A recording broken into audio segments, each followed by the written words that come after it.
Ako nga pala si Eunice. Isa akong estudyante na nag-aaral sa US. Lumipat kami ng pamilya ko dito dahil pangarap ng aking ina na paaralin kami rito. Masaya ako dito sa US.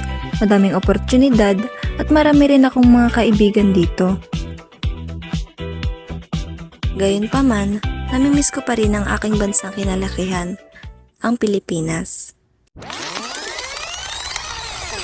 Buti na lang ngayong bakasyon ay babalik na kami sa Pilipinas.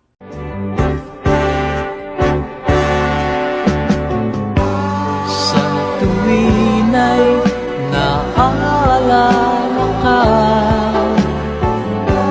sa pangarap laging kasama ka. Ikaw ang alaala sa aking pag-iisa. Wala nang ibigin pang iba.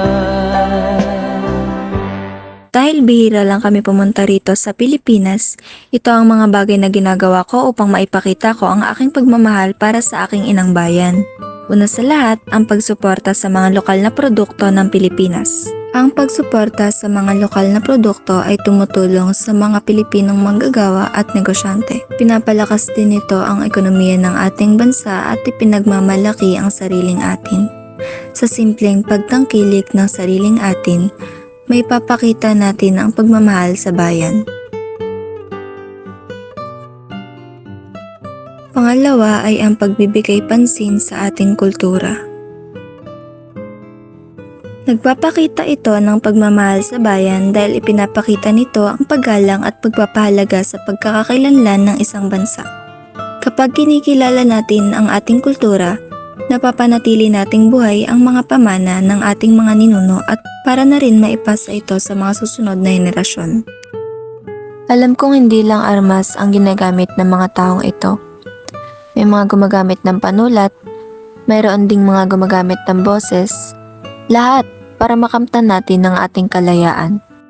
Ang pagtuturo sa mga kabataan tungkol sa Pilipinas ay nagpapakita ng pagmamahal sa bayan dahil pinapalago ang kanilang kamalayan sa kasaysayan, kultura at sa mga ginawang sakripisyo ng mga bayani.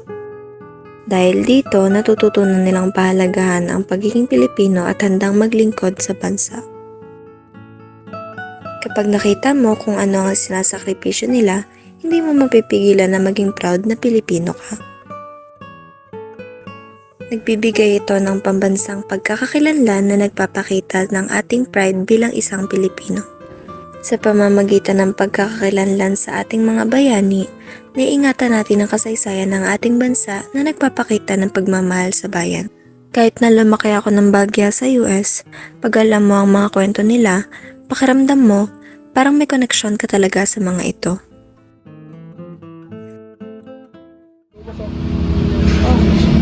Pero uy, alam niyo ba si Andres Bonifacio? Oo, yung sa perang piso, di ba? Baka kasi yung namuno ng revolusyon eh. Kung ano ba, lumaban siya sa bansa natin. Nakinig ka ba sa teacher mo?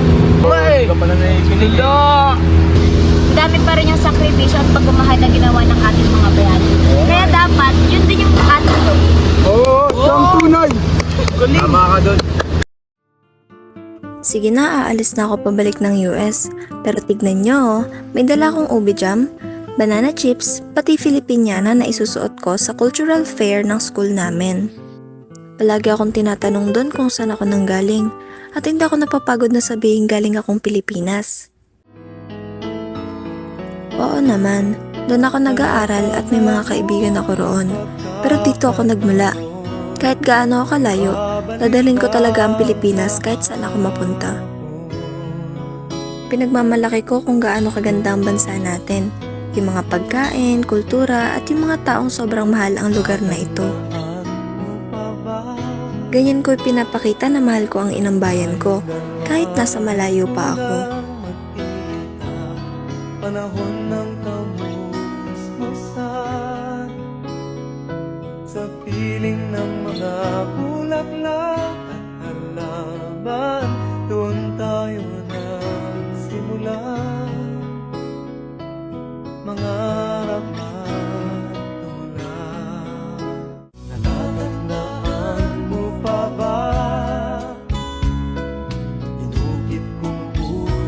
sa punong mangga at ang inalay kong gumamit